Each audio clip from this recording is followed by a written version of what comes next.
Heydər Əliyev Azərbaycan SSR DTQ-sının ikinci şöbəsinə rəhbərlik.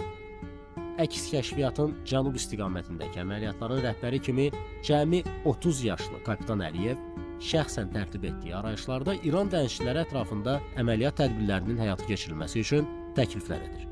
Onlar təsəvvürlərinə belə gətirmirdilər ki, Heydər Əliyev idarəyə rəhbərlik etməyə başladığı andan şübhəli obyekt kimi tam nəzarətə götürülürlər. Təhlükəsizlik Nazirliyinin əks kəşfiyyat şöbəsi çox böyük bir şöbədir. Bu şöbənin 6 bölməsi var idi. Bu 6 bölmədən ilk dəfə mən Azərbaycanlı kimi bu bölməyə rəis təyin oldum. Heydər Əliyev təkcə əks kəşfiyyatı deyil. Heydər Əliyev Azərbaycan SSR DTQ-sının ikinci şöbəsinə rəhbərlik.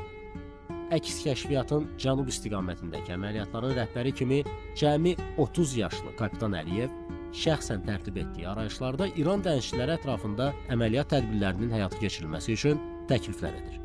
Onlar təsəvvürlərinə belə gətirmirdilər ki, Heydər Əliyev idarəyə rəhbərlik etməyə başladığı andan şübhəli obyekt kimi tam nəzarətə götürülürlər. Təhlükəsizlik Nazirliyinin əks kəşfiyyat şöbəsi çox böyük bir şöbədir.